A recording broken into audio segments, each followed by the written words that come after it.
top contenders in the Mid-Buckeye Conference collide on the hardwood tonight, where the Crestline Bulldogs enter the Cub Cave looking to take a leg up on the two-time defending league champion Lucas Cubs. It's live, it's free, and it's exclusively on the OH Report, coming straight to the palm of your hands, laptop, TV, or device. Next.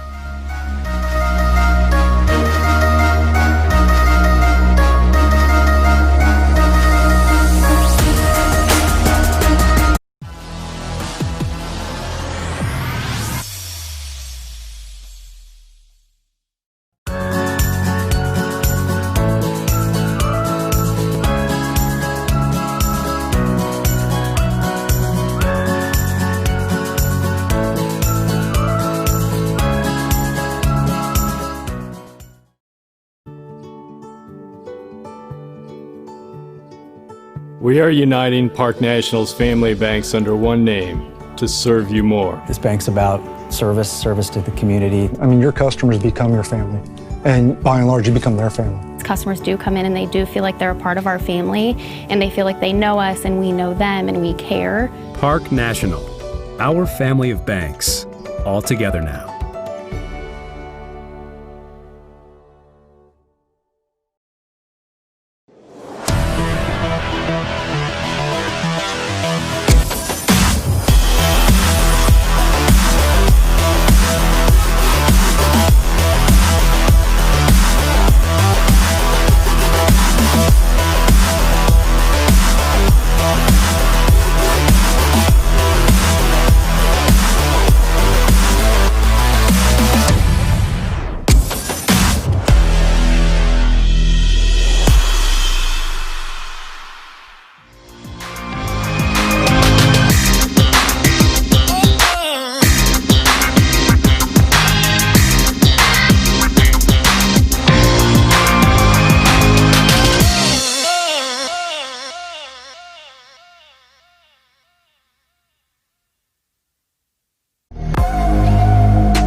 OH Report, where we are just about ready for a key Mid-Buckeye Conference showdown between two of the top contenders in the league, the defending champion Lucas Cubs and the Crestline Bulldogs, an up-and-comer looking to be a rival here tonight on the road. But before we do, we have a special presentation, because with every loss or tragedy always arises an opportunity for even greater good. And I think what we've seen transpire over the last several months with Lucas Sr. Riley Gossam is a perfect example. And for those of you that may not know, Riley is a standout athlete and basketball player for the Cubs, and from what I'm told, an even greater person who had an opportunity to become Lucas's all-time leading scorer this year, but unfortunately suffered a tough, tragic car accident just a couple of weeks before the start of the season, which has stolen his senior year, at least up to this point. But with that, we've seen a lot of community support in terms of emotionally, spiritually, and even financially. And a couple of months ago, we put together a fundraiser, and to all of your credit out there, all of our fans, people came together and we have put together a check for Riley here tonight. So I am pleased to announce that we have $6,000 to offer up to Riley Gossam. So come on out here, Riley. Come on out here with that check, Jory. And this is because of you, the fans out there in the community. I think we had like 50 or 60 people contribute to this. So a big thank you to all of you that helped provide for Riley. And man, just tell me, it sounds like your recovery is going really well so far. Give me a quick update on how you're feeling at this point. I'm feeling really good. I'm really hoping to play at the end of the season. So right now it's kind of what I'm working towards, but everything's going as planned, and that's all I can ask for. And how proud are you of your team? I mean, they're missing their top dog, their #1 scorer, but they're still in the mix for another Mid-Buckeye championship. What can you say about your squad up to this point? They're playing good. You know, I'm proud of all the guys, but, you know, we're not done yet. You know, we got goals and expectations, and we're still trying to reach those. All right, well, a big win here tonight would be key for them moving forward. So, Riley, go cheer on your team. Enjoy that check. We actually have a little one for you that you can actually cash. And a shout-out to Park National Bank and Christy Massa for helping me out with this big check. One more round of applause for Riley, if we could.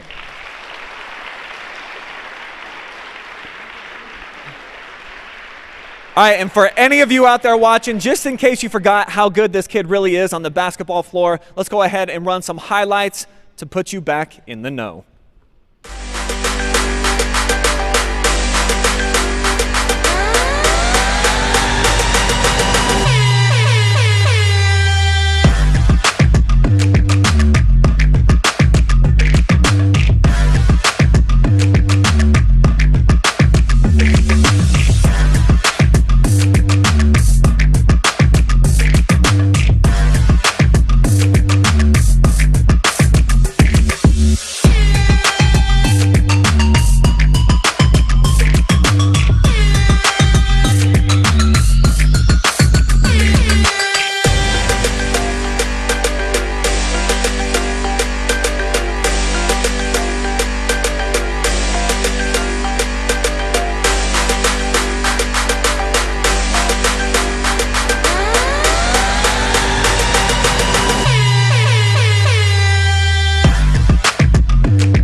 So we are all Riley Strong here tonight inside the Cub Cave, and as you get a chance to re-admire those highlights by number 12 for the home team, it is certainly impressive to see what that kid is capable of.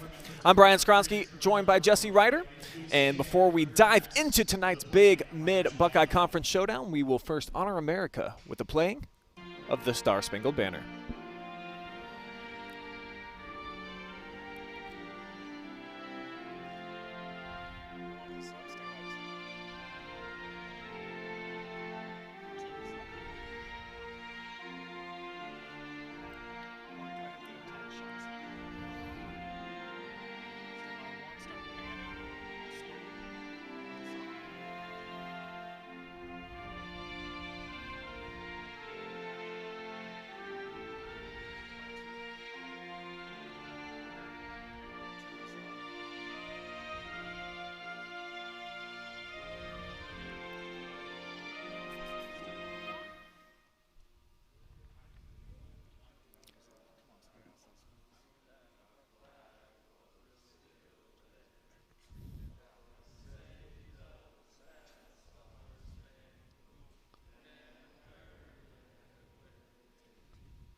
So shout out to the Crestline Bulldogs for sharing in the last few sentences there of the Star-Spangled Banner. Fantastic performance there with the music going out. And with Riley Gossam out in this matchup here tonight, we expect a good one, folks. The Crestline Bulldogs and Lucas Cubs, two teams vying for an MBC championship. The Cubs trying to make it 3 consecutive league titles, but the Bulldogs are up and coming. They think they have what it takes to get it done here tonight. But before we talk about this matchup, real quick update on Riley Gossam, who we honor tonight with a check presentation for $6,000. One last thank you to all of you in the community for helping generate that money for us. And the biggest shout out, I think, has to go to JJ's Pizza. Thank you to Brandon Baker for the largest donation that we had, a big $1,000 contribution. So a big thank you to JJ's Pizza for that.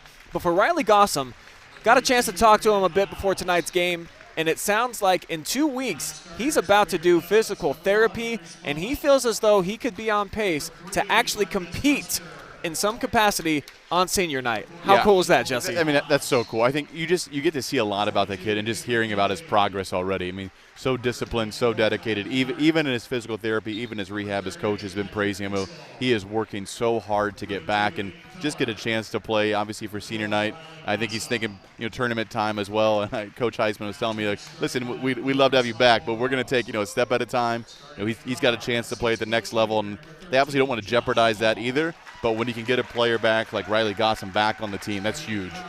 Just lets you see what will and determination and hard work will do in terms of his improvement so far. You know, his leg was completely shattered. You know, they had needed the jaws of life to get him out of the vehicle. So the fact that Riley's even on pace to play in February, pretty fantastic stuff. But the Cubs going to be without him here tonight, Jesse, and this is a Crestline team that handed Lucas their only loss so far in league play this year. They're bitter rivals, and Lucas has had the upper hand here over the last couple of years, so we're anticipating a great showdown tonight and a really hungry Bulldog team that wants to prove that they have what it takes to compete with the best. Absolutely. You're seeing two sides of two different stories tonight. Crestline, a team that knows they can beat Lucas. They've done it once already this year. And Lucas, who wants to avenge that one conference loss to Crestline. So I think a lot of emotion, big conference game, a lot riding on the line tonight. You know, Crestline had a loss to Loudonville to kind of even the playing field for the Mid-Buckeye Conference Championship. So this is going to be a big night. I'm not going to say it's the Mid-Buckeye Conference Championship,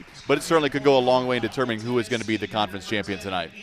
Loudonville will factor into that equation as well when it's all said and done. All three of these teams just one loss so far in NBC play, but the winner of tonight's contest, of course, this is huge, and even bigger so for Crestline, even though they don't really factor in tiebreakers. At least mentally having that edge over a team, if you can beat them twice, Jesse, I think that would be big-time stuff for Coach Tyler Sanders and his bunch. And here are the starting lineups for tonight.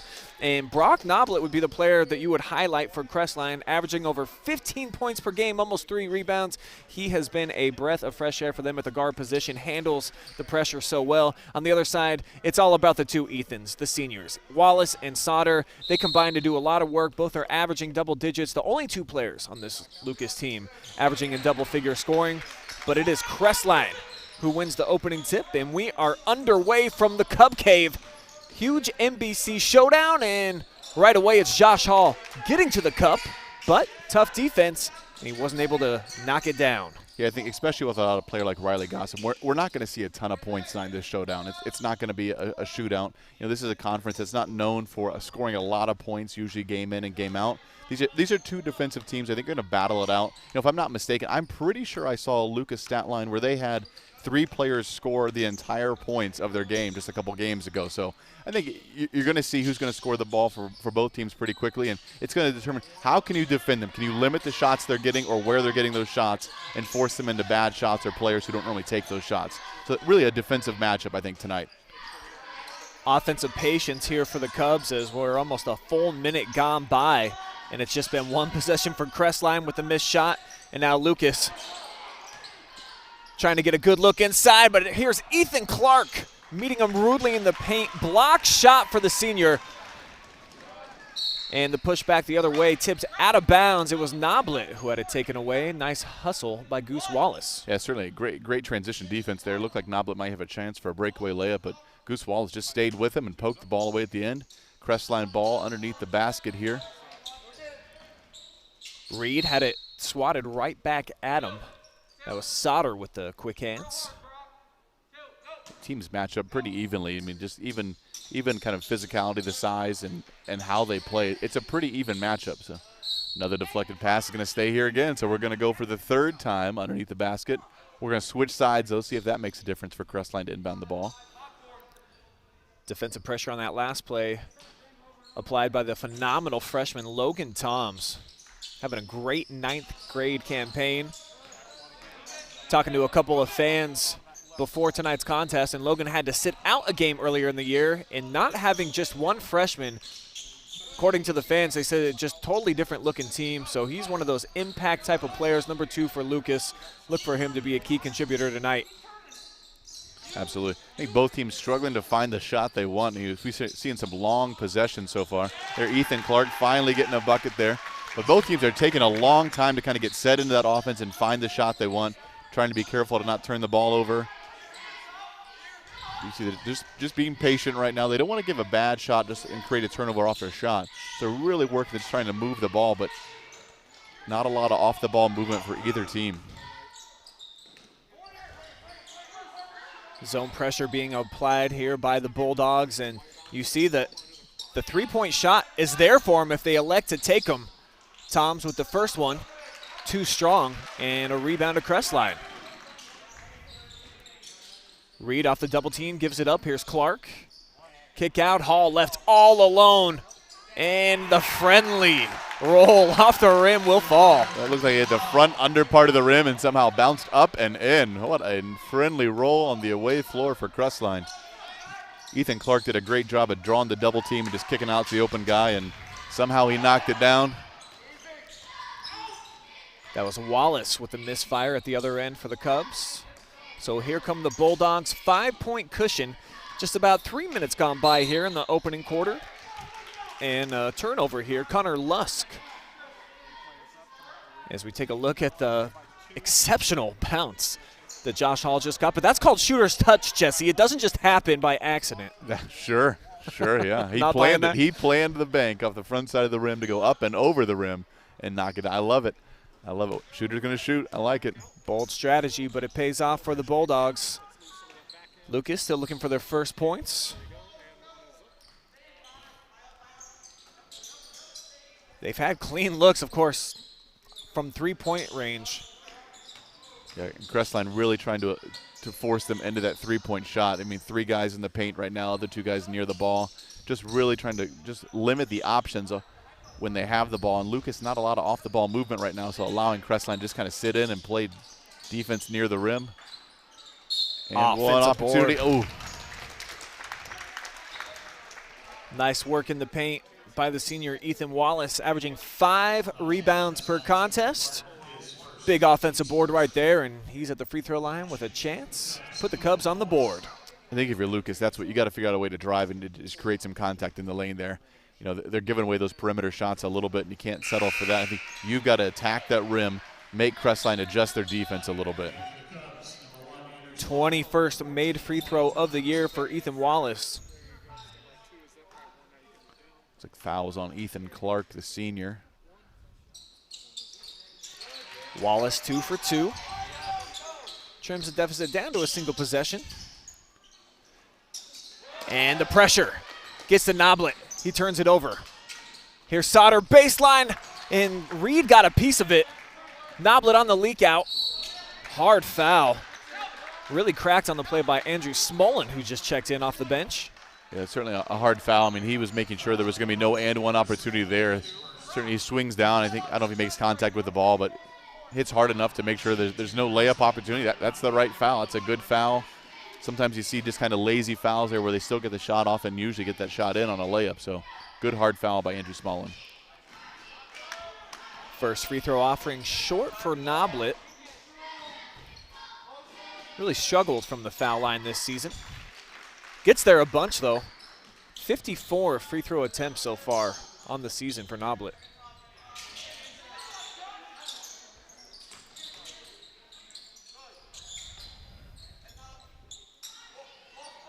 Crestline still sticking with that 2-3 zone, extending to the corners now. Wallace gets inside, bit of a wild shot as he was surrounded by kids in blue jerseys. Yeah, it's the right idea to attack the rim there. Just a little bit of a kind of chaotic shot there. Gets it up in the air and just maybe loses control a little bit. Good pressure by Crestline. Lucas's press has caused a few turnovers here. Nearly forced right there. Lusk was able to spin his way out of the pressure. Sets up Noblet from the corner. Rainbow not there, but Josh Hall with the big offensive board, and he's got the stick back.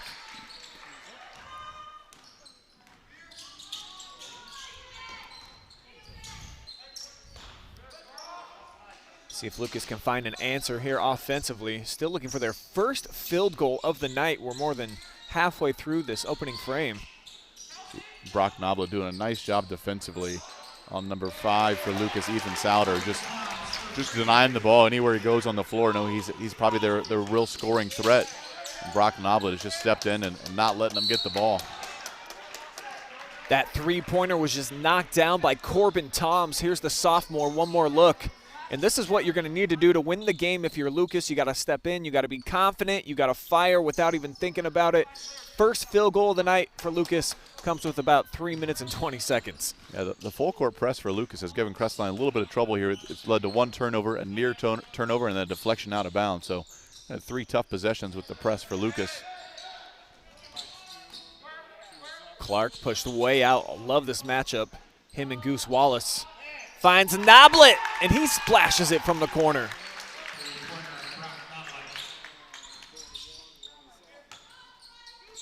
6-point Crestline advantage. Cubs looking to match it at the other end. It's Smolin. Crestline broke the press there. They've got some numbers going forward. He's going to go right to the rim. Ooh, looks like it might be a charge. Yep, got him underneath. Goose Wallace got there first, took the charge, and it's going to be Lucas basketball going the other way. The most selfless play in sports, in my opinion. Stepping in, taking a charge. You give up your body, you take a lot of contact, and it's all just to get a possession, Jesse. Yeah, it's amazing stuff. He came in with a little bit of just kind of intensity, too. I mean, he turned that corner, was going right for the rim hard, good pace on him, and just ran over Goose Wallace, which is not an easy task to do. So. Yeah, Goose, of course, an excellent football player, and the Cubs have had a fantastic program the last couple of years. Went all the way to the state championship 2 seasons ago this past year, all the way back to the regional finals. And that success, in some ways, you could say, has translated here onto the hardwood, where the Cubs went to the regional finals last year, too, and this is a big reason why. This point guard, Ethan Sauter, huge difference maker for them. Yeah, just a good aggressive take to the rim there. Ooh. Goose Wallace tried to get another charge there, but this time he picks up the blocking foul. Yeah, certainly at a school, here's see the replay here. Ethan Sauter just a good just one step through, just steps through the defender, gets it up off the rim there. It's a good take there. When you have a school the size of Lucas who's dominant in one sport, you expect them to at least be pretty competitive in another sport because your athletes are going to be involved in some capacity. That's what you see on the basketball team right now. There's a lot of football players out there, but they're athletic. You know, they work hard. They're good. They're good kids. They're good players. And so when it's basketball season, they work hard at basketball too. Certainly is something to be said for being competitive in a fall sport, translating into your winter program. Just like you said, a lot of these kids part of both teams and enjoying some success over the last several seasons here, as that's a great look. Ethan to Ethan, and it's Sauter connecting with Wallace for 2. Yeah, the offensive intentionality has really picked up for both teams. There's a carry by number 30, Calvin Reed. So again, that full court pressure from Lucas is really causing some fits here in the first quarter for Crestline. A couple turnovers, a couple forced possessions, and Lucas going to have the ball underneath their own basket after just a great play by Ethan Sauter. Sparking some emotion here, too. You saw how pumped up Corbin Toms was for forcing that turnover, and oftentimes, if you pick things up defensively, it usually has positive impacts at the offensive end, though the Cubs misfire on their last shot. Leading for the first time tonight, though, 12-11. But the Bulldogs, with 43 seconds, a chance to take the lead.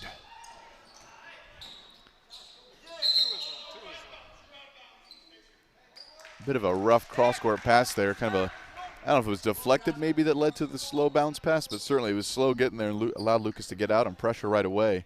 But he stepped out of bounds on the pressure. So it's going to say Crestline basketball in the corner here. They've had trouble getting the ball in balance from this position early on. They'll get it in. Noblet locks up with Logan Toms. Defending well.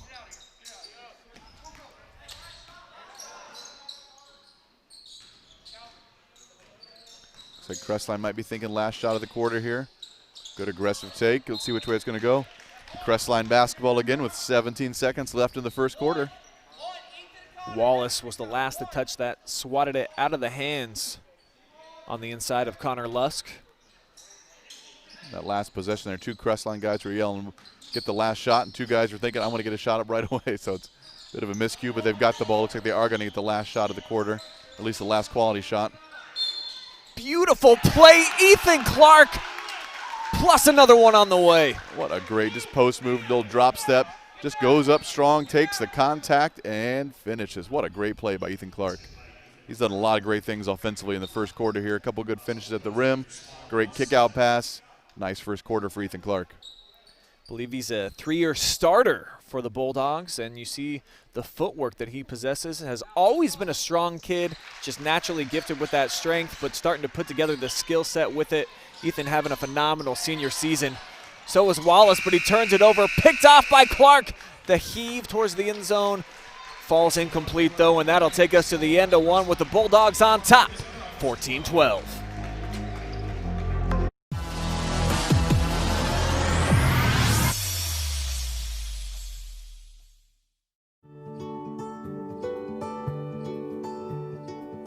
We are uniting Park National's family banks under one name to serve you more. This bank's about service to the community. I mean, your customers become your family, and by and large, you become their family. Customers do come in and they do feel like they're a part of our family, and they feel like they know us and we know them and we care. Park National, our family of banks, all together now.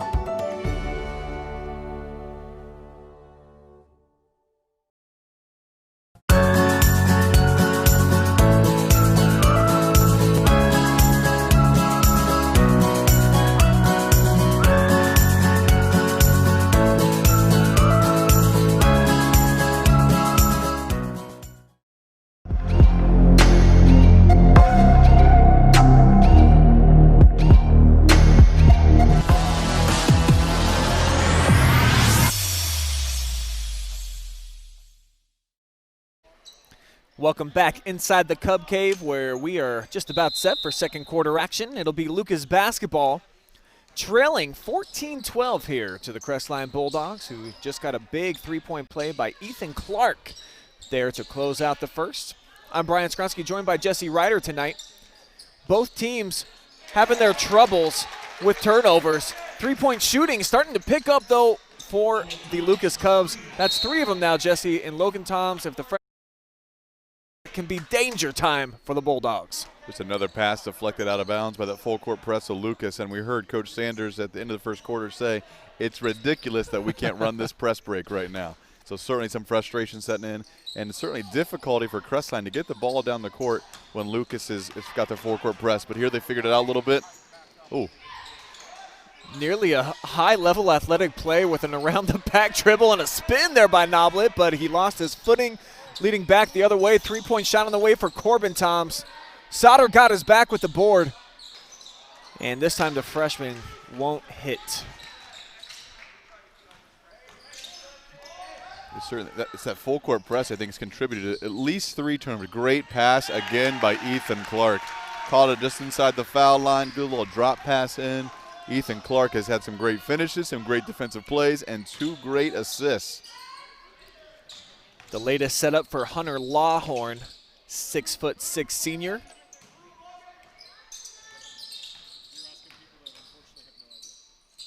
Jump shot wide open for Sauter from the free throw line. Came up just a bit strong, and the rebound ripped down by Hall. Coach Sanders trying to get him to push the pace a little bit there. Lucas had a guy down and a guy behind the ball, but Crestline was just wanted to play it safe. Didn't want another turnover at the other end of the court again. Quick trigger, Clark missed the target. It's going to be a loose ball foul against Crestline here on the rebound attempt. This one's going to go against Lawhorn. There's a lot of contact underneath. It was hard to tell who that foul was going to go against, I think, on both teams. Saw Crestline, number 13, Josh Hall went to the ground. The foul was on Crestline as though, so they're going to run that back. 3 team fouls now on the Bulldogs. Lawhorn picked up that last one. It's his first as the threes continue to rain here.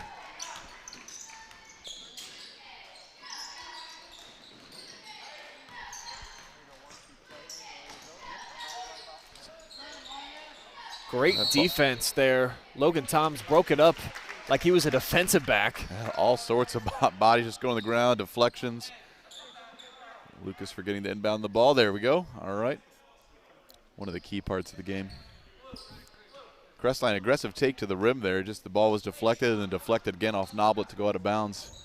So a couple bad turnovers for Crestline to start the second quarter. Corbin walks it across the timeline. They set up a double screen for him. Now looking to get into a set play as the Bulldogs sitting back in man-to-man. Wallace too strong. Rebound to Lawhorn. Noblet, sick crossover, another hesitation. Looked like he lost the handle. Tom's come over and just wrecked that whole thing. Yeah, 2 great moves here. There's one. You can see a second one here, a little hesitation move, and then a big block at the end there to kind of help his team, bails his teammate out. Here's Noblet off a double screen, sets him up off balance. Corbin Toms, just the right play there. He was a little undermatched, but boxed out, got the rebound. Lucas is putting up a lot of 3-point attempts all of a sudden.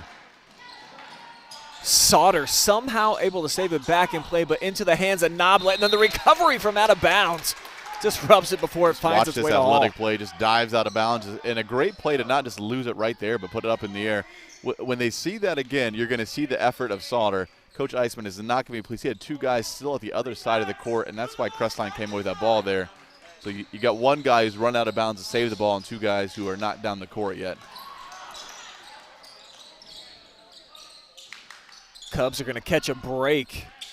Looked like they were going to give it away, and they do here. Reed with the recovery. Timeout taken by Crestline. Coach Sanders wants to talk about a few things.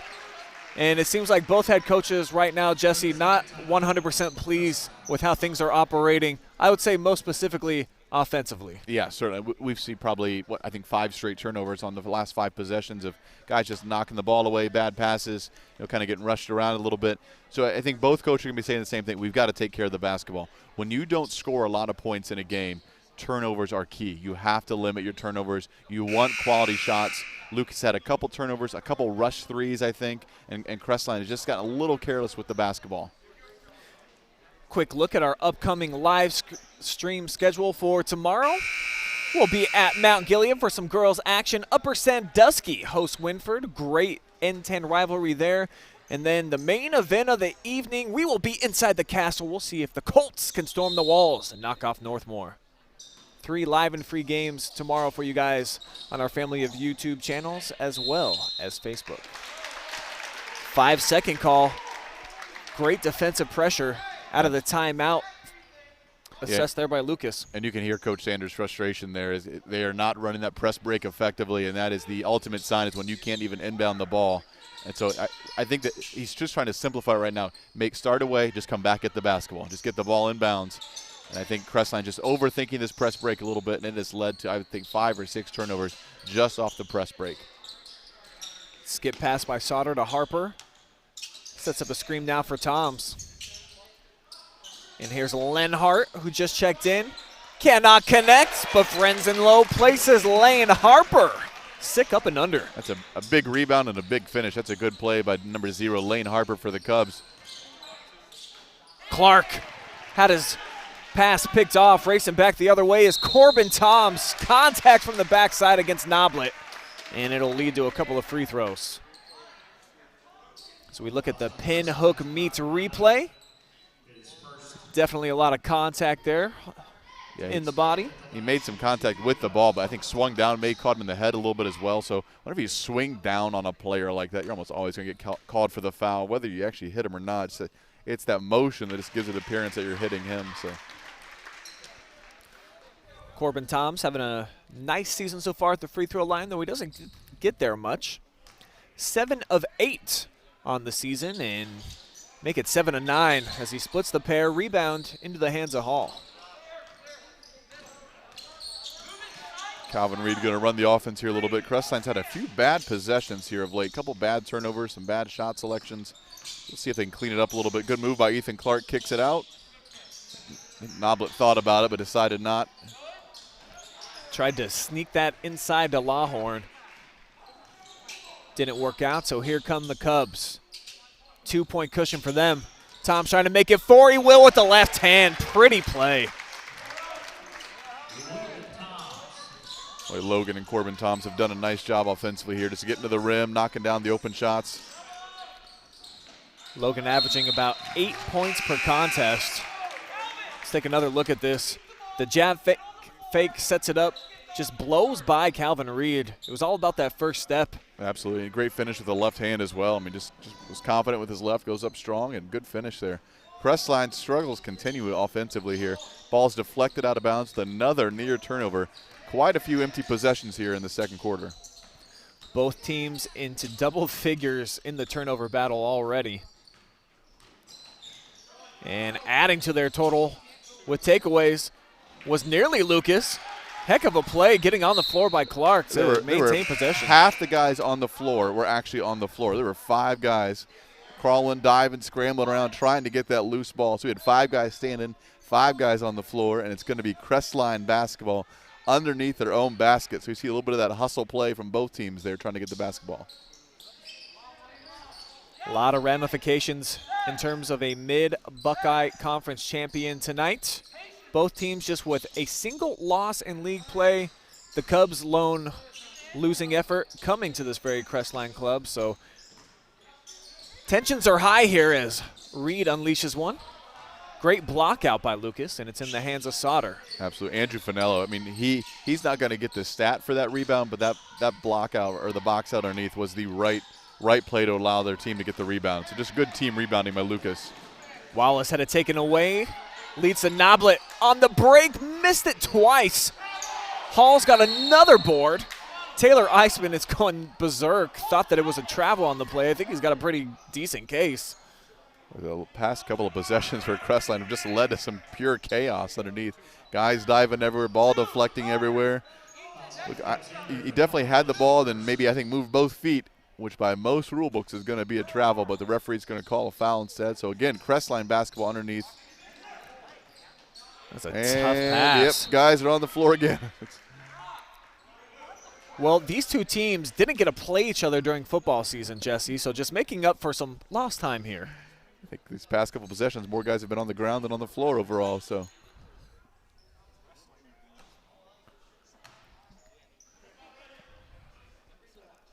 Reed will look to trigger one more time.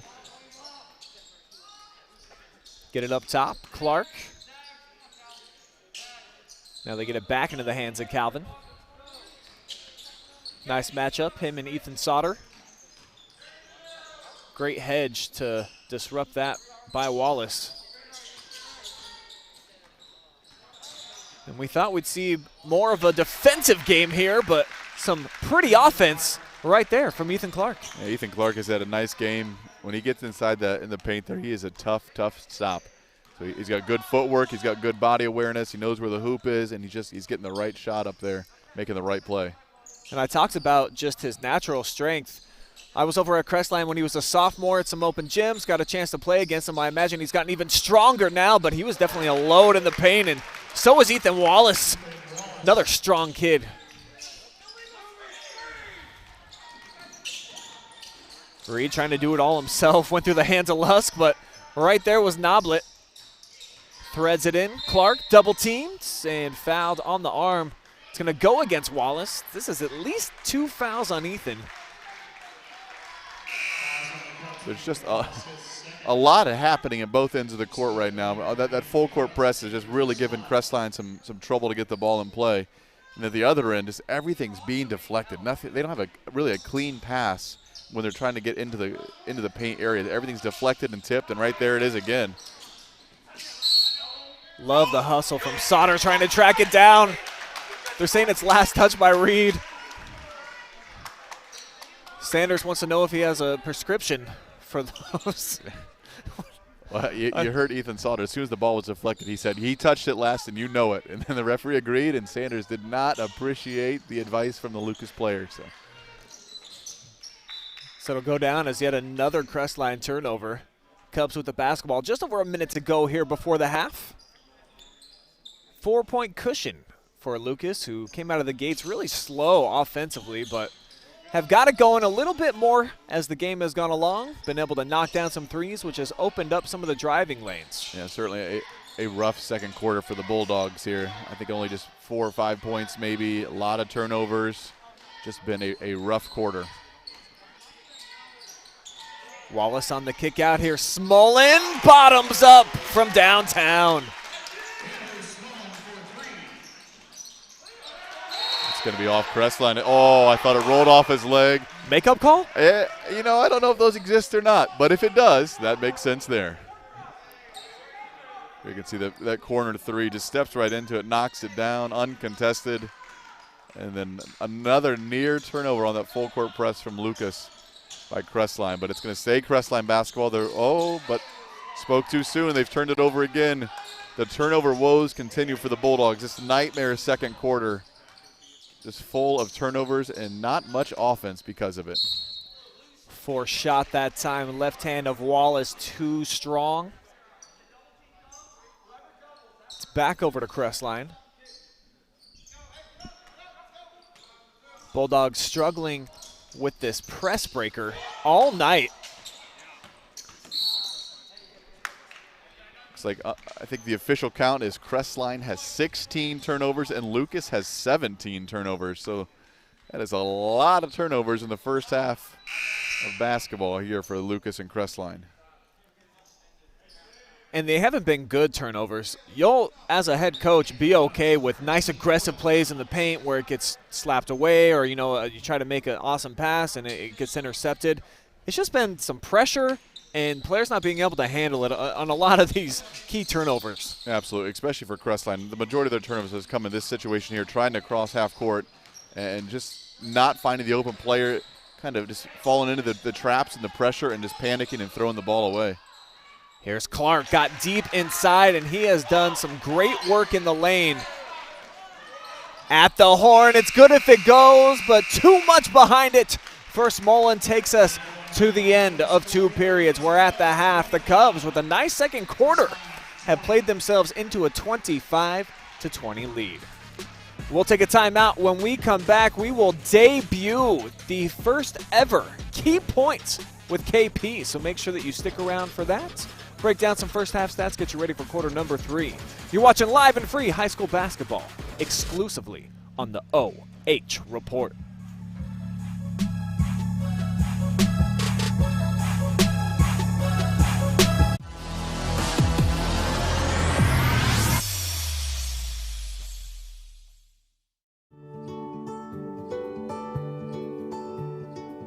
We are uniting Park National's family banks under one name to serve you more. This bank's about service to the community. I mean, your customers become your family, and by and large, you become their family. Customers do come in and they do feel like they're a part of our family, and they feel like they know us and we know them and we care. Park National, our family of banks, all together now.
Welcome to the first ever Key Points with KP. I'm KP. So far at the half, we currently have Crestline at a whole 13 rebounds, 14 turnovers, 6 field goals, 3 3-pointers, 2 free throws, and 4 fouls. Crestline is doing better defensively with a total of 8 defensive rebounds and 4 offensive rebounds. On the opposite end, we have Lucas with 6 rebounds total, turnovers 17, field goals 5, 3-pointers 4, free throws 3, and 5 fouls. Crestline is, like I said, doing better with turnovers, where Lucas has way more. At the half, or when we come back, we'll have stats. I'm KP, keeping the peace and stating the facts.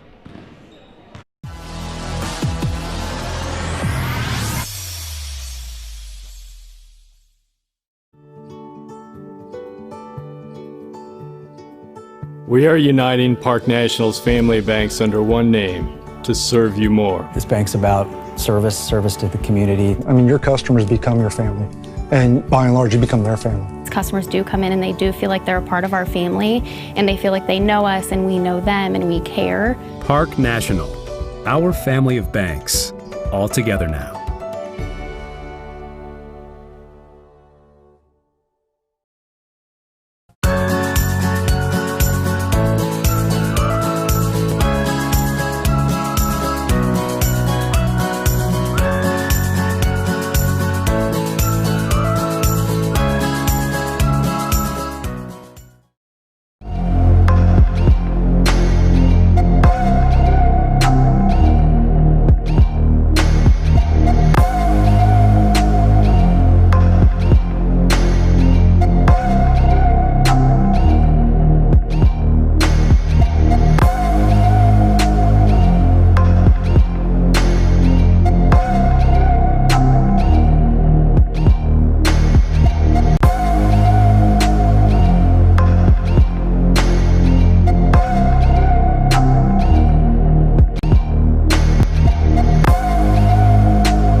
Welcome back to the Cub Cave, where I am joined now by Taylor Eisman, the head coach of the Lucas Cubs. And let's start with the good, coach. Nice second quarter for you guys. You started off really slow.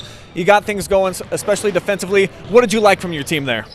We just started playing a little bit harder. Like we talked at the end of the first quarter, we gave up 14 points, and we just don't do that. And then, coming back out, we gave up 20 at the half, so we gave up 6 points that second quarter, and they scored 2 right at the buzzer there. So we're looking at a 4-point quarter if we do what we're supposed to, and we just can't have lapses like that. We hang our hat on the defensive end, so just got to keep doing a better job, and hopefully no more quarters like that first one.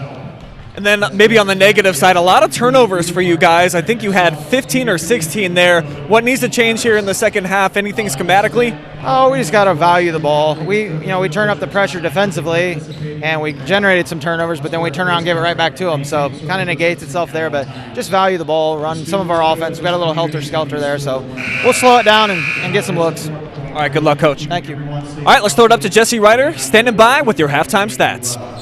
Yeah, thanks, Brian. I think the key stat we keep hearing about is that turnover number. We see so many turnovers, 17 for the Cubs, 14 for the Bulldogs. Crestline, the majority of those turnovers coming in the second quarter. So that's the number. I'm at halftime, both coaches are talking, we have to take care of the basketball. You heard Coach Eisman talk about we have to value the basketball, and that's what we didn't see, especially in the second quarter. So many turnovers, so many just deflected passes out of bounds, dribbles getting away from people, just a lot of unforced errors. When you don't score a lot of points, that's the difficult stat. You've got to take care of the basketball, get quality shots, and the turnovers really negate that. So we saw a lot of good pressure there defensively from Lucas to create a lot of turnovers, but also they gave up a lot of turnovers as well. So the second half is going to be key. Can you take care of the basketball? Can you get the shots you want? And then defensively, can you keep creating those turnovers and limit the shots for the other team? That's going to be key for the second half. Which is now underway. It's going to be Cubs basketball to open up third quarter action. Brian Skronsky, Jesse Ryder with you from the Cub Cave, where the two-time defending MBC champs looking to take a leg up on the competition here tonight. Try to make it 3 in a row, but this game, of course, huge in those conference implications. Each side with just one loss. The loser going to be a full step behind, and that's a good sign for Lucas, who got off to such a slow start offensively in the first half. Andrew Vanello stepping in, knocking down a clean look there.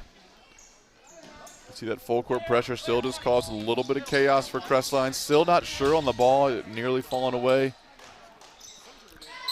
Noblet pressured. Almost had an opportunity for 4 points right there. It went halfway home and spun out. It's certainly a little bit of dramatics on the three-point. I'm not saying he didn't get fouled. I'm just saying he maybe didn't get fouled as hard as he reacted. I know Coach Sanders was giving me some grief for a soccer guy calling a basketball game, but I know the knock on soccer is the flopping. Just saying, that Crestline Bulldogs, that might have been, there's some contact, but maybe a little bit of a flop as well. Well, it pays off because Brock at the free throw line, 2 for 2 up to this point, a chance to make it 3 in a row and trim down the deficit to just 4 points. And Noblet comes through. Yeah, those are good buckets for Crestline, though. They struggle to score in the second quarter, so you're going to take points any way you can get them to kind of keep this game close. I think in the second quarter they only scored 6 points total, so 1 trip to the free throw line cuts that in half already to start the third quarter.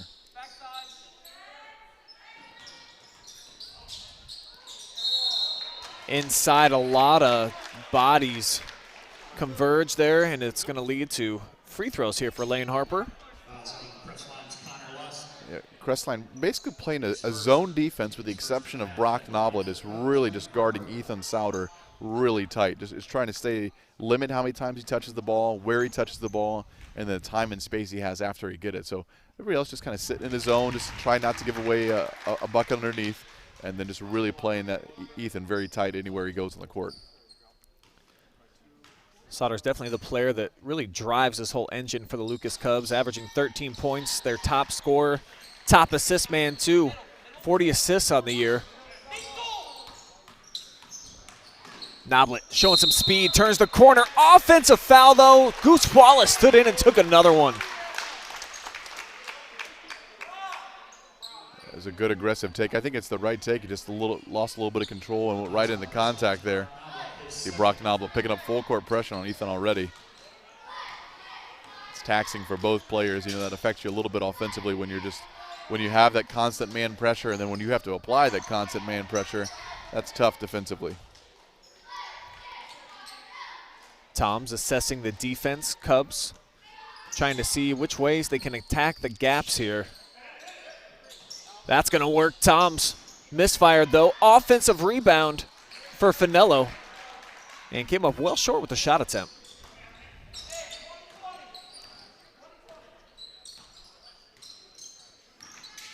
Reed matched up with Sauter.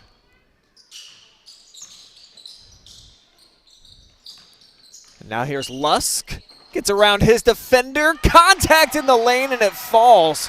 Looked like Tom's might have come over and taken a charge, but no whistle that time. And yeah, there's certainly a lot of contact either way. The referee just lets him play there a little bit. Might be the right call. I mean, he got there, certainly tried to take the charge, but the referee just lets him go. So it's just a one-score game. Cubs with a chance to extend that.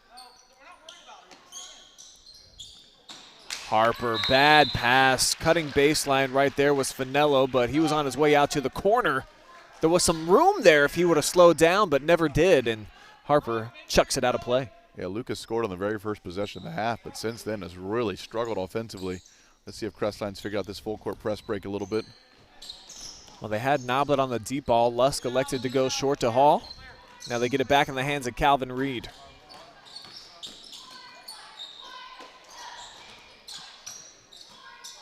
Hall inside. Here's Clark. Over Sauter, and I think the contact from Ethan disrupted the other Ethan there on the shot attempt. Yeah, I think both coaches were asking for a foul. One asking for a charge, one asking for a block. Referees said no thank you to either one. Hall, all alone, takes the space and gets 3 right there. We're tied up at 28 with 4:45 to go in the third quarter. Crestline has come out with a little bit of offensive spark, and Lucas not so much. That first possession looked good, but last 3 trips down the floor have resulted in 0 points. Zone look giving Lucas fits here. Wallace collected his own miss. Looked like he was going to go to the perimeter. Instead, turned back inside. Into the hands of Harper. 2 points. He's going to have a chance for one more, I think. See what they call if it's a down. It looks like he might have called it before. No shot. He says no bucket.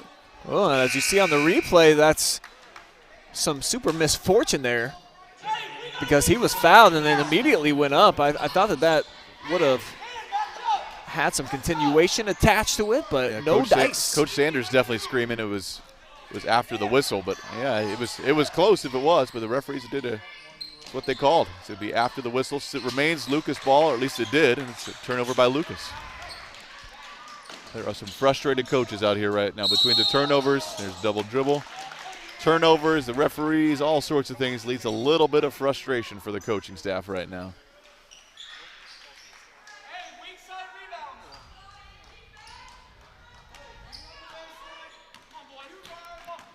So it's going to be Cub basketball. Lucas looking to slow things down.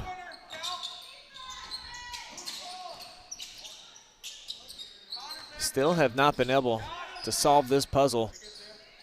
They're a little slow to get out of that trap in the corner. They'll get the ball in the corner, and if it's not open for a shot, they're a little slow to kind of move the other side. Kind of a forced 3 there. Calvin Reed tips it to himself. Big rebound, Calvin Reed. Pushing the pace a little bit. A little miscue, and who was defending him? Corner 3, other side. Got it.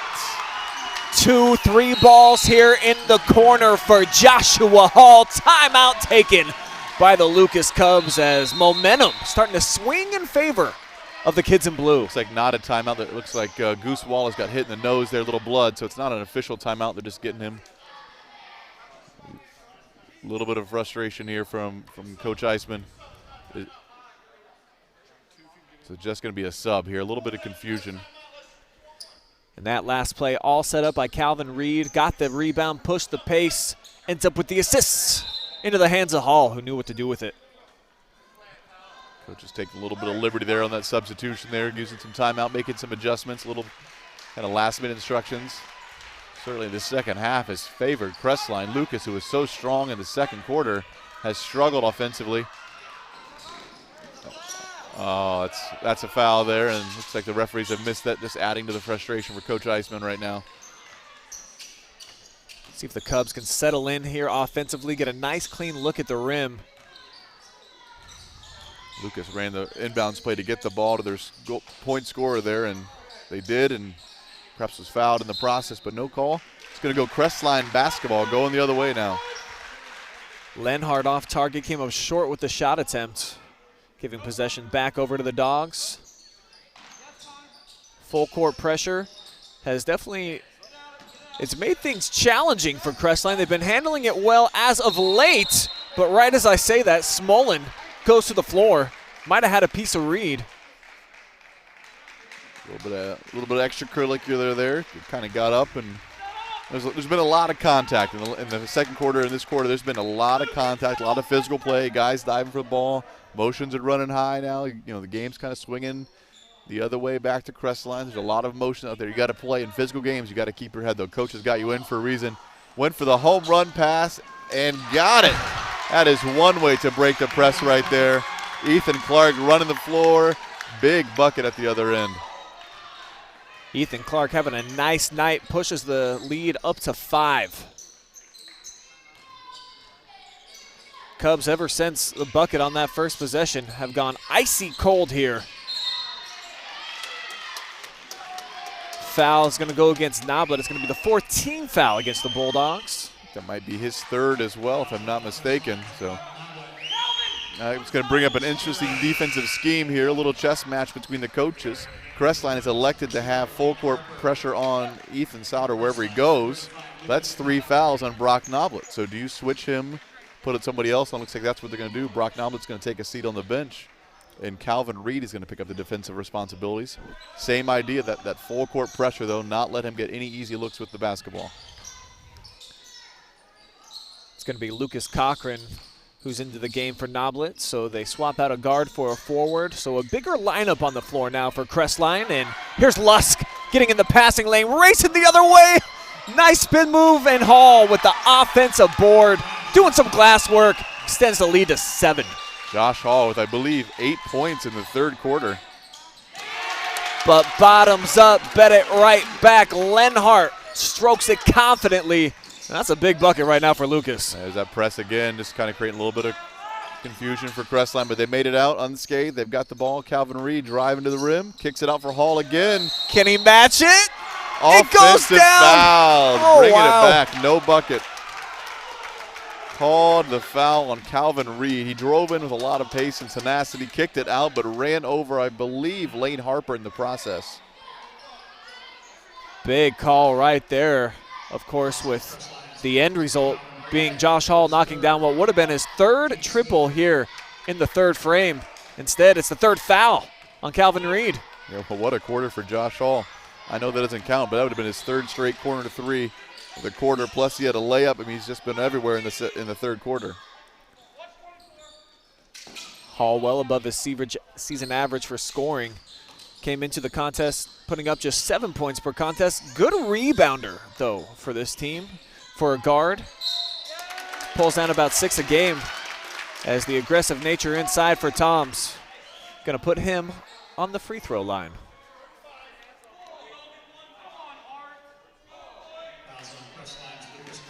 People getting just a little animated, coaches, players. People starting to disagree with the officials and let the officials know about it. You don't want to pick up a technical in a low-scoring, close-scoring affair. You can't get a technical and give free points away. That'll come back to haunt you. And for Crestline, I think the bigger picture problems here are now that's 16 fouls, so the Cubs are going to be at the line, presumably a bunch here over the last 9 minutes, 27 seconds of this game. I think this is probably a little bit of a frustrating game for both coaches. Certainly you see the effort of their players, but there's been a lot of errors as well. A lot of turnovers, a lot of fouls, just a lot of forced shots. This will be a game they're going to come back, they're going to watch some film here, and give some learning points in this game. Hall accepts the screen, cut off there. Nice closeout by Harper.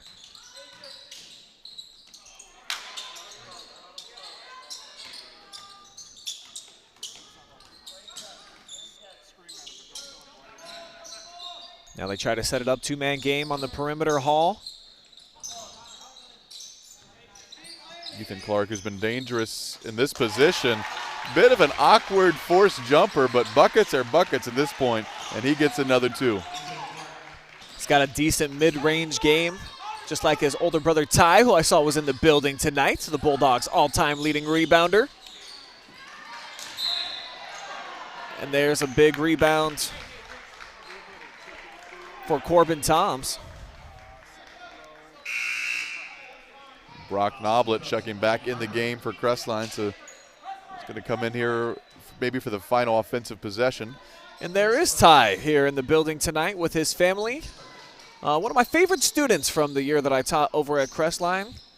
Ty was a senior that year, one of those what they call big man on campus, Jesse. So had a good time with Ty. And Ethan, too, was always a firecracker in my classroom. Never shy about making a comment in class. I'm just glad to hear you had favorites. It's fun. Everyone was my favorite. May be offended if you don't get that name now. So Lucas now with 22 turnovers on the night. We still have a quarter to play, and it's just been a rough night offensively for both teams. They've gone in spurts where they're making shots, but man, they just keep giving the ball away. It's going to be another turnover for Crestline. Stepped out of bounds. Lucas ball, 6.7 seconds to go in the third. Cubs down 5. They will have possession, though. Can eat into it by 2 or 3 points here. And a chance for a clean look with about 6.5 seconds to set something up. Little offense-defense substitution, getting Brock Noblet out of the game with his 3 fouls. And putting back in Lucas Cochran.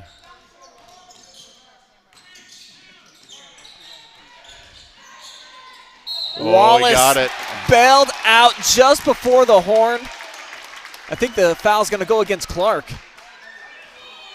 That's an interesting. So there was definitely contact, no doubt about that. But Goose Wallace kind of just threw his body into the contact, kind of kept it in his shooting formation, kind of. But it's going to be three free throws with 0.2 seconds left in the third quarter.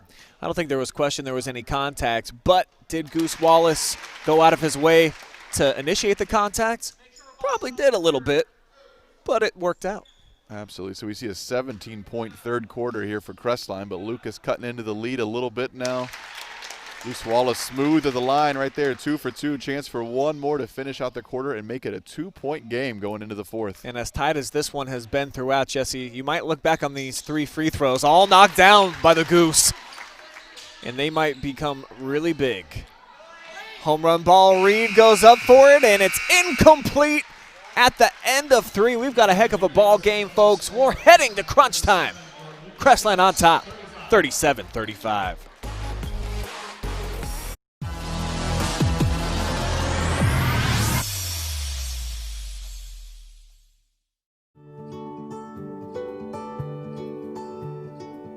We are uniting Park National's family banks under one name to serve you more. This bank's about service to the community. I mean, your customers become your family, and by and large, you become their family. Customers do come in and they do feel like they're a part of our family, and they feel like they know us and we know them and we care. Park National, our family of banks, all together now.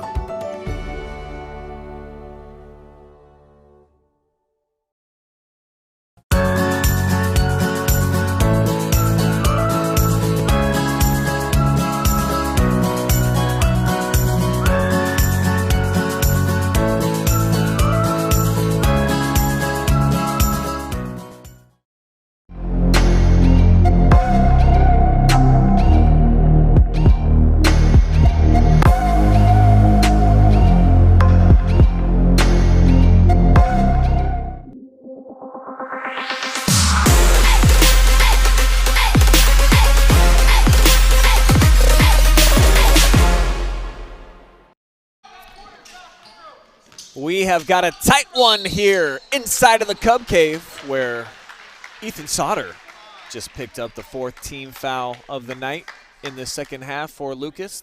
3rd here on Ethan as we've got a 37-35 game. Lucas Cubs trailing right now at this point. I'm Brian Skrotsky, joined by Jesse Ryder on the call, and if you've been with us throughout the night, you know that this one is huge in terms of the Mid-Buckeye Conference implications. The Cubs are looking to win their 3rd consecutive league title. They've got 1 loss in the league, as does Crestline, so the winner of this game will take a leg up on the other. And these teams, while there's been a lot of turnovers, Jesse, you can tell they're playing aggressive. They want this one bad. Absolutely. I think that might play into a little bit where adrenaline's running maybe just a little bit higher than normal, and so you find yourself making plays or passes you don't normally make, or kind of overthinking or not thinking enough. Nonetheless, we've seen a lot of turnovers tonight. But Lucas, the chance to take a lead here to start the 4th. Looking for a good possession here. Never matters at the end of the day if it was ugly, if it was beautiful basketball. A dub's a dub, and that will go towards the cause there for Corbin Toms. Slick play as the sophomore went off the square to square things up here at 37 all. You know, Lucas had been so effective with that full court press. I think one guy missed an assignment there because Crestline made 1 pass and beat it. And it's usually a space they had been covered to give Crestline the struggles throughout the night. Clark cut off baseline by Ethan Wallace, who tipped it out of play, so it's going to be Crestline ball. That's been a fun head-to-head so far tonight. Wallace and Ethan Clark been matched up for the bulk majority when they've been on the floor together. As have these two, Calvin Reed, who turned the corner, matched up with Sauter.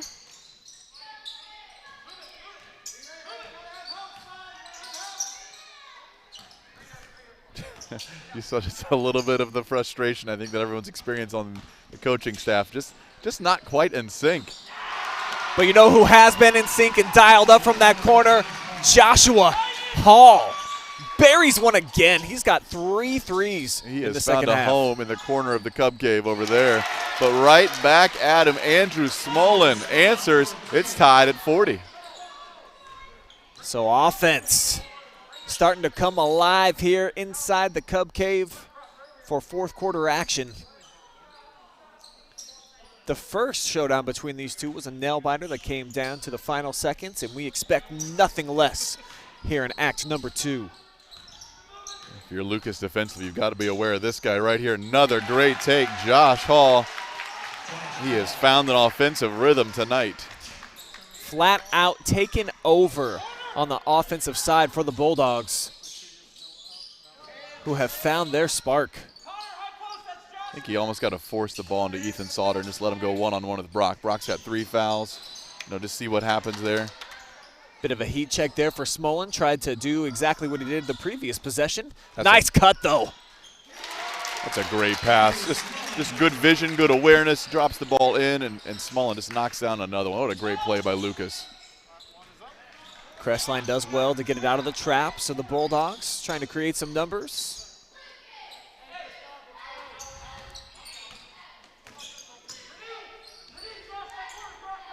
Well, it's been much of a defensive battle all night. Now neither team can get a stop. We're just seeing buckets back and forth at either side.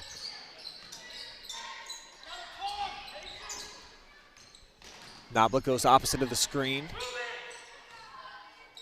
Now gets it to Hall, who has been a workhorse for them offensively. Reed, lots of contacts. Show some strength to be able to get the shot up. That's going to be 4 fouls on Ethan Sauter as well. So that's a bit of a talking point for Coach Eisman now. Do you let him play the final 4.5 with 4 fouls and risk that foul out? Or do you put him down for a little bit and let him come in at the end? Tough decision for Coach. Doesn't look like Taylor Eisman's going to put anybody at the scores table to sub out Sauter, who's had a bit of a quiet night. I was expecting him to be a little bit more ball dominant with so many young guards on this team. Yeah, and you got to credit Coach Sanders for his defensive scheme there. I mean, they are limiting where and how much he gets the ball, and he's not even touched the ball a lot because of the defensive pressure that Crestline has applied to him. So it's really going to come down to these other guys for Lucas. Can they make plays? And the answer so far is yes in this fourth quarter. Corbin Toms with the setup to baby bro Logan. Great stuff there. Reed came up short on the shot attempt. And back the other way, halfway home, but coming out for Corbin. And a quick jump ball call. Not liked by Bulldogs fans, of course. I'm sure it looked like Josh Hall just kind of ripped it away pretty quick there, but referee called jump ball. It looked like it was going to be a jump ball, but Josh Hall ripped it away.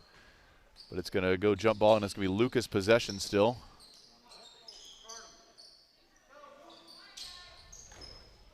Lucas not going to rush anything now. They've got a 2-point lead with 4 minutes to go. They want to find a possession that's going to result in points.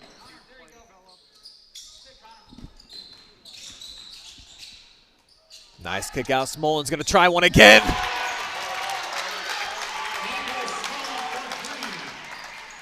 So the Cubs quarterback starting to find his range here offensively. 2 fourth-quarter triples for Andrew. On the floor, bodies flying, foul on Noblet as Toms created the turnover, and he got low to go after it. He's going to the line as well. Crestline is in the bonus, and that's the 4th foul on Brock Noblet. So the chess match continues. Do you let him keep that full-court pressure? We're going to see a Crestline timeout to kind of think it over and talk about it. Lucas has a 5-point lead with 3:33 left to go in the fourth quarter. Cubs have flipped the script here over the last several minutes. Defense turning into offense, and a whole bunch of Lady Tigers on the way next week. So if you're a fan of Mansfield Senior, we are the hottest ticket in town. We'll get to see the boys in action too. Huge game against Worcester next Friday night. We'll have our A crew on that one for sure. Brian Harder along with Greg Collins. So a lot of games over at Pete Henry next week. And then the Lady Trojans of Centerburg. Can they end their 10-game drought? We certainly hope so. Live and free on the OH Report against Fisher Catholic. See Mansfield Senior Lady Tigers playing that Loudonville team. That Loudonville team is rolling over basketball teams right now. They are scoring 70 about every game, winning by about 30 or 40. That is going to be a tough night for the Lady Tigers. But Lady Tigers starting to play some good basketball. Started off the season a little rough, but coming away with a couple wins as of late. And so it's going to be an interesting matchup. Really young Lady Tiger team and a veteran Loudonville squad who probably running away with the Mid-Buckeye Conference crown this year. I imagine they're going to finish undefeated in league action. I think they beat the number 2 team in Mid-Buckeye by about 40, I believe. That's a pretty good team at Mansfield Christian. They're one of the better girls teams around here, but Loudonville is just another level right now. 1-1 on the way here for the freshman Logan Toms. Got a couple guys with 4 fouls on the floor right now. Brock Noblett 4 fouls. Ethan Sauter 4 fouls. Lucas with a 5-point lead. Make it 6 and another free throw on the way. Free throw shooting is going to become huge here over the last 3:33. And those are 2 clutch ones right there for the 9th grader. Yeah, if Lucas can keep making free throws, they're going to win this game. Crestline already in the bonus with 3:33 to play.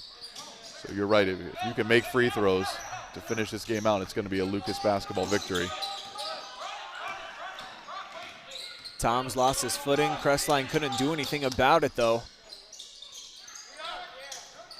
Reed, backdoor cut. Tipped out of bounds by Wallace. They had Hall camping out in the corner. It's been his spot. He's been on either corner. He's been knocking them down. So if you're Lucas, you really got to be aware of where he is. I mean, he's probably got at least 9 points just being open on corner 3. So got to be a little more aware and not give away those free shots to Josh Hall. Off the post up. Great hesitation in the fake there by Clark. Came up short with the offering.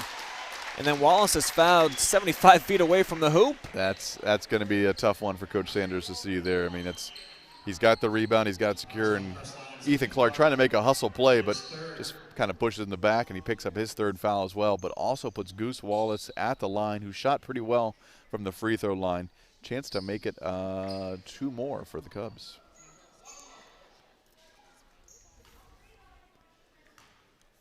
Got to make the first to earn the second. Goose 6 does for just that. 6 from the line. Shooting well from the free throw line tonight. A chance to go 7 for 7.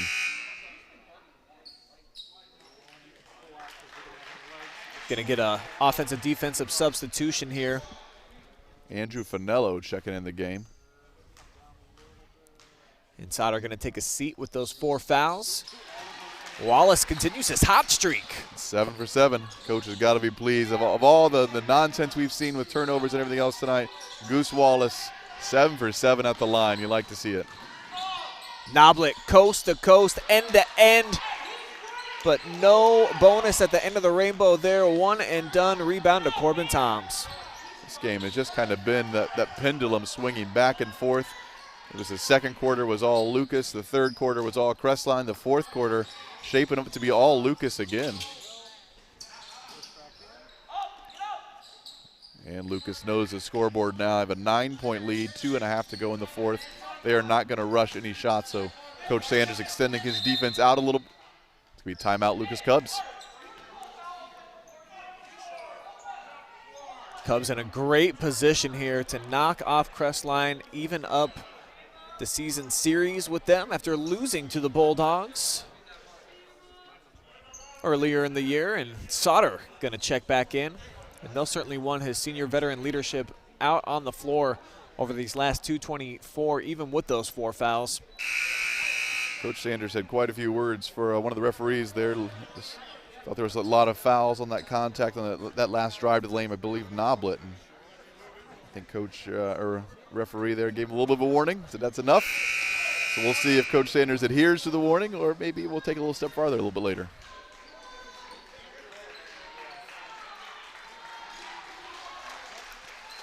Cubs fans starting to sense it. 2:24 left to go in the fourth. 9-point Cubs lead. They're going to be in no hurry to get a shot up. Just want to take care of the basketball to end the game. Crestline's going to have to apply some pressure and make Lucas do something they don't want to do. And this is where playing all those minutes the last several years for these key senior veterans of Lucas will pay off, that being Sauter and Wallace. Been in a lot of these situations, closed out a lot of victories over the last few seasons. Absolutely. It doesn't make for exciting basketball, but it certainly makes for disciplined basketball. You got to take care of the basketball, not give the ball away, make the right play, draw defenders, and make the right pass again. And so far, Lucas is executing at a high level. Tom's called for the offensive foul. Noblet went flying. And that's not what you want if you're the Cubs, but keeps the door open here for Crestline, but they got to get to work at the offensive end.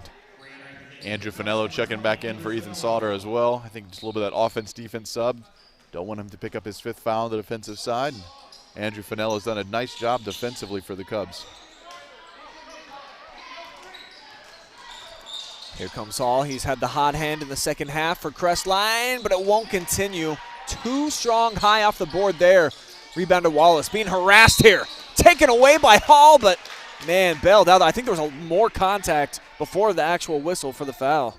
Yeah, certainly it was pretty physical, and all of a sudden it was just got chaotic again. Oh, they called the foul on Ethan Clark. That's going to be his 4th as well.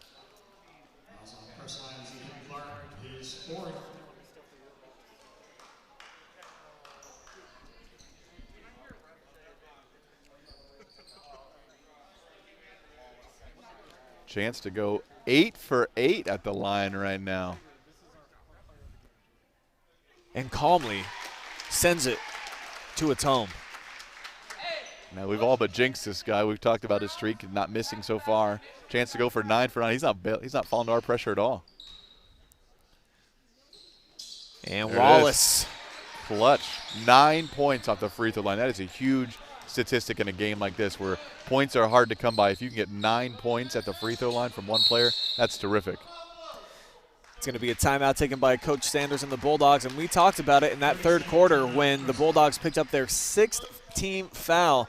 The free throws were going to be huge down the stretch, and why Lucas has this big advantage that they have, in large part, is Goose Wallace knocking down the front end of the 1-and-1s, earning the second, and then clutch on those two. So I think Goose Wallace, we were just talking on paper, who's going to be the player of the game. I think he's got to be in healthy consideration here. Absolutely. I think Logan Toms has knocked down a couple free throws in the fourth quarter. So this fourth quarter free throw shooting has just kind of pulled the game away for the Cubs. I mean, you just get a chance to see what they can do defensively, and they're not giving away the ball in offense, so it makes them a much better team. For Crestline, it's a tough task. You got to get 11 points. You got to get stops. Can't foul, and just got a minute 19 to do all that. So it's going to be a tough task for the Bulldogs. See some of the fans giving some referee perhaps some advice, some encouragement. I'm not sure. It didn't appear to be a super friendly tone, but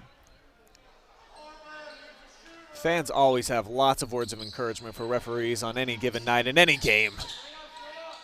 Clark threw it away as Hall cutting to the bucket, and Ethan saying, man, we want you open for the 3. Yeah, said you've been in that corner all night long. Why didn't you go there one more time? It's going to be a turnover there. We can see a couple subs checking in for Crestline now. Number 31, Isaiah Perry, checking in for his first minutes of game. Ethan Clark being subbed out, kind of maybe summarizing the game. He is not happy.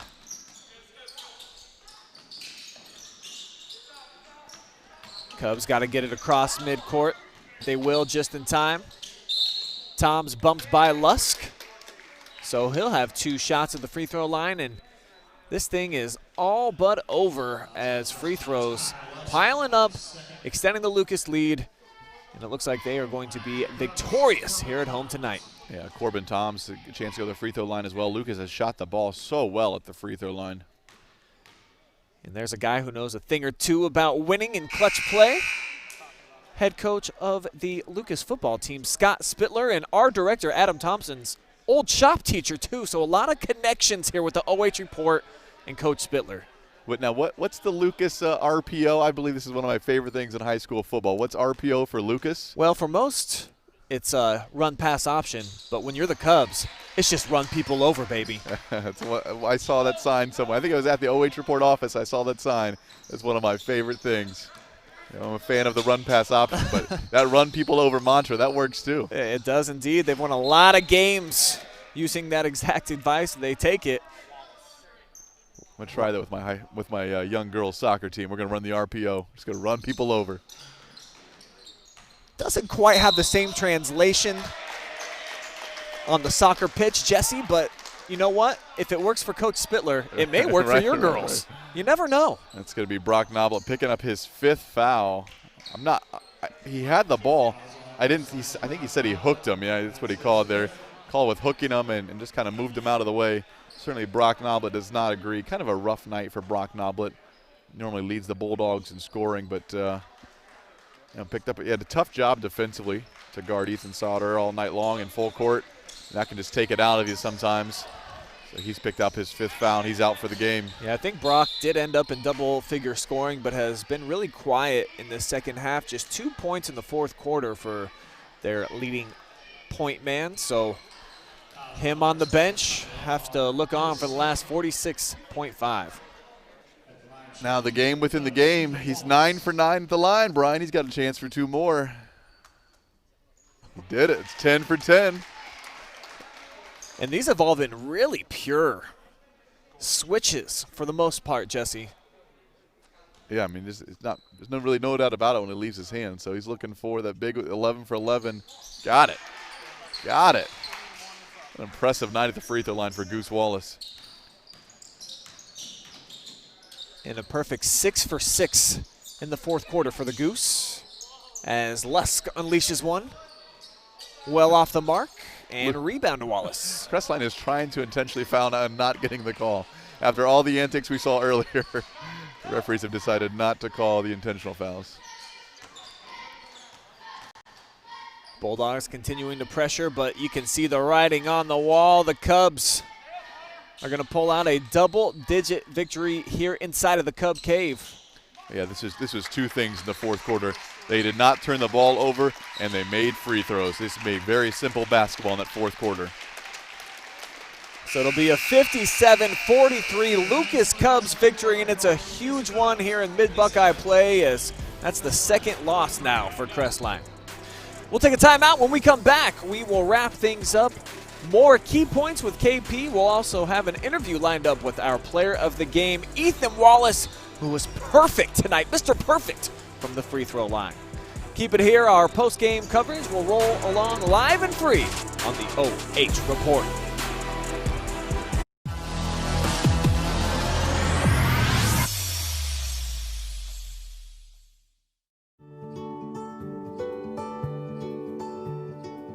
We are uniting Park National's family banks under one name to serve you more. This bank's about service to the community. I mean, your customers become your family, and by and large, you become their family. Customers do come in and they do feel like they're a part of our family, and they feel like they know us and we know them and we care. Park National, our family of banks, all together now.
We are back with our player of the game presented by Lucas Community Center, and it is none other than Ethan Goose Wallace, the Cubs senior, helping lead his team to victory.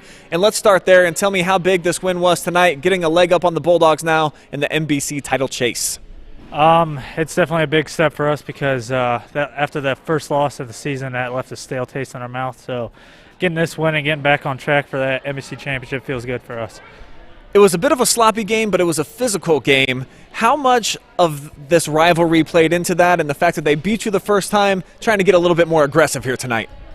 They always play aggressive here and at their place, but it's just about staying focused, not worrying about what they do, but more what we do, and we did a lot of that tonight. A lot of your points came from the free throw line. 11 for 11, as a matter of fact. You were perfect there. Tell me about your aggressiveness that earned your trips to the charity stripe, and what type of zone did you feel like you were in there? I knew they were going to be aggressive and jumping a lot, so I knew driving and either kicking to my teammates or taking it up for a shot would be helpful. But at the free throw line, it's just like in practice. I just got to stay focused and do my routine. What's next for you guys? What are you looking at as your next big game and opponent that you got circled on the calendar? Definitely tomorrow, Ontario. That's going to be a challenge for us because they're always a good fundamental team, and they can run up and down the court and shoot well, and that's going to be a good game for us. Well, we look forward to seeing you in action again there, Goose, and congratulations on being our player of the game and getting a big victory here tonight. Thank you. Thank you. All right, so that's Goose Wallace, our Lucas Community Center player of the game, and I see that we just lost Taylor Eisman talking to another media member. We would love to get Taylor over here to converse with us, but it doesn't appear that he is available right now. So what shall we do? We're going to take a quick timeout. We're going to be back. We'll have key points with KP, wrap things up with final stats. Keep it here. Our post-game coverage rolls along live and free on the OH Report.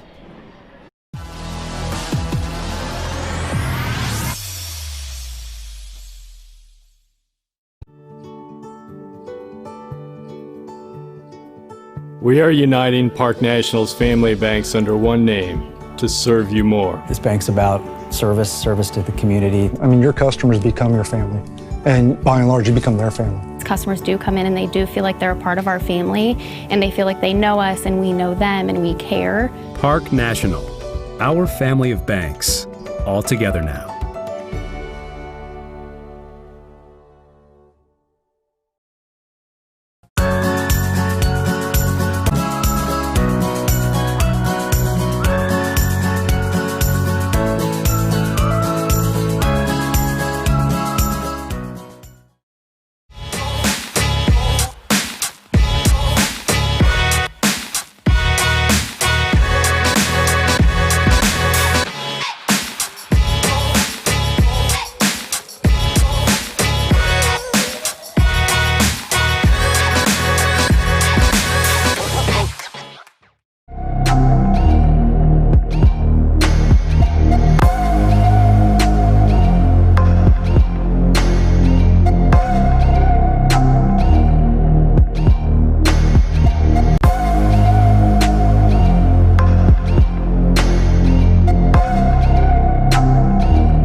Welcome back inside the Cub Cave, where we are joined now by the victorious head coach Taylor Eisman joining me.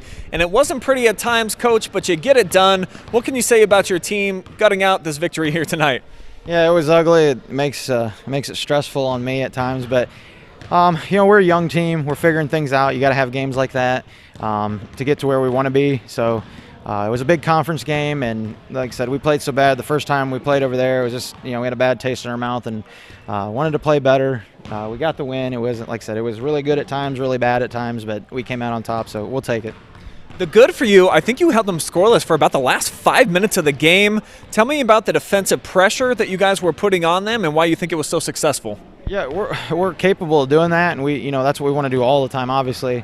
But we're like I said, we're young. We're figuring things out, and you see flashes of greatness with this group, and they're going to be pretty special at some point. Now, when that's going to come, I don't know. But yeah, our defense, we'll say we held them to 6 points in the second quarter and 6 points in the fourth, and even that 6 point at the half, like I said, it was a 4-point quarter for most of it. We gave up a bucket right at the buzzer there, so.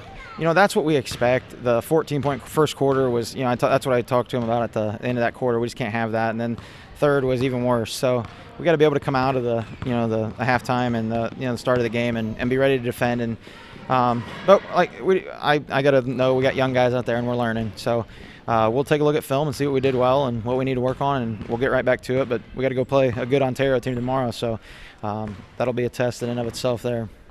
Tell me more about heading over to the Big O and your expectations for that matchup. I imagine that you're going to want to take care of the basketball a little bit better there. Yeah. You don't take care of the ball over there, they'll make it ugly quick.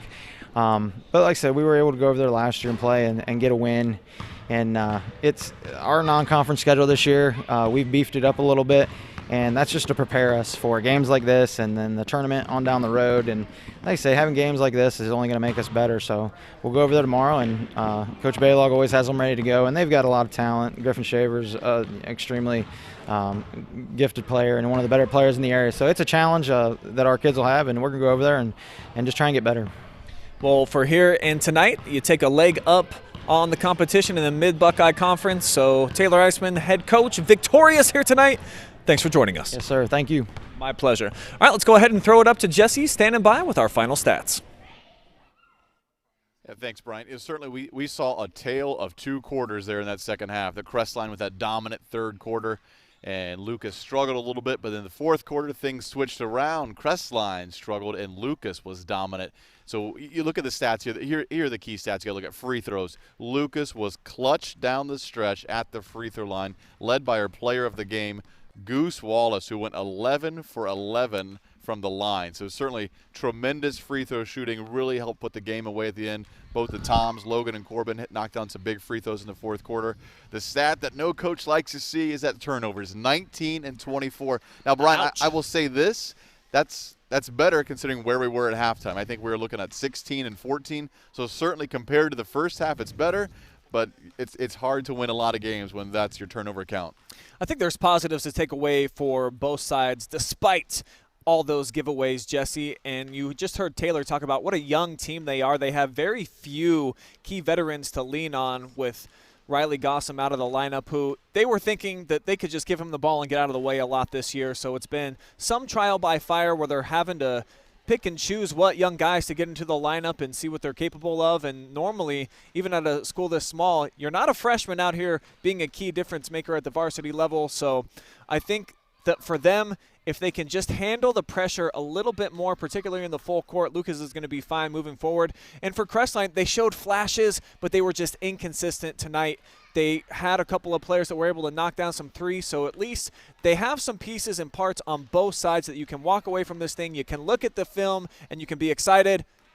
You can also look at other parts of the film and scratch your head a little bit, Jesse. Yeah. Well, that's exactly right. And I think that's going to be the frustration for Coach Sanders is there were glimpses of a really good basketball team tonight. There were glimpses of a really, really struggling basketball team. And that, as a coach, that's difficult. You want consistency. Obviously, you want consistency at a high level. And for the Bulldogs, they had it for quarters. In the first quarter, they played well. The third quarter, they played well. The second and fourth, they really struggled to take care of the basketball. And because when you struggle to take care of the basketball, usually that increases your foul count. And that's what we saw tonight. We saw the turnovers, which led to fouls, which led to free throws, which Lucas converted. And I think that's really the tale of the game. Well, you hear it all the time. It's cliche, but defense wins championships. The Cubs locked down defensively over the last 5 minutes. No points for the Crestline Bulldogs, and that helped the Cubs pull out a 57-43 victory, along with some awesome free throw shooting, particularly by Goose Wallace.